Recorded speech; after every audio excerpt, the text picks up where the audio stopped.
Монгол улсын иргэн та итгэл үнэмшилтэй байх, үзэл бодлоо чөлөөтэй илэрхийлэх, үг хэлэх, хэвлэн нийтлэх, тайван жигсаал цуглаан хийх эрхчлөөтэй. Жигсаал цуглаан хийх журмын тухай хууль зааснаар иргэн та тайван жигсаал цуглаан зохион байгуулж үзэл бодлоо чөлөөтэй илэрхийлэхдээ эрхээ эдлэхийн зэрэгцээ хуулиар үүрэг хүлээдэг. Монгол улсын иргэн, улс төрийн нам, төрийн бус байгууллага жигсаал цуглааныг зохион байгуулахдаа годамж талбайд жигсаал цуглаан хийх тухай мэдээллийг сум дүүргийн засаг даргад өгч бүртгүүлнэ.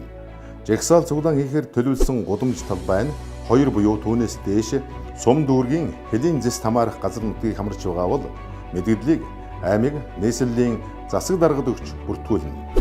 Жигсаал цуглаан хийх тухай мэдээлэлд зорилго, эхлэх дуусах хугацаа, оролцогчдын баримжаа, тоо, хэрэглэх техник хэрэгсэл, цуглах, жигсэн явах гудамж талбай зэргийг тодорхой заана. Засаг дарга жигсаал цуглаан хийх тухай мэдээллийг хүлээн авснаас хойш ажлын 3 өдрийн дотор түүний бүртгэгдсэн эсгээ бичгээр мэдэгдэнэ. Засаг дарга бүртгэгдсэн эсгээ 3 хоногийн дотор хариу мэдэгдээгүй бол зохион байгуулагч нь мэдээлэлд дурдсан газарт түүнд заасан хугацааны дотор жигсаал цуглааныг зохион байгуулах эрхтэй.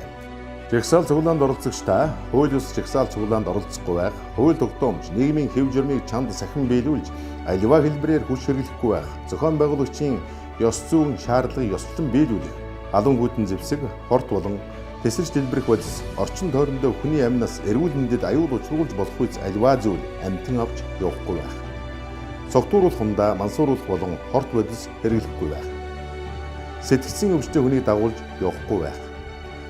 Төр, байгууллага, хувь хүний хуулиар хамгаалагдсан нууцыг задруулахгүй байх.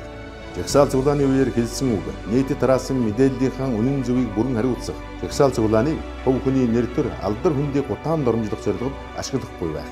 Жигсаал цуглаанд оролцуулахын тулд бусдыг эд мөнгөөр татах, айлган сөрдүүлэх, шахалт дарамт үзүүлэх болон бусад хэлбэрээр албадахгүй байх үүргийг хуульд заасны дагуу хүлээдэг болохыг анхаарна.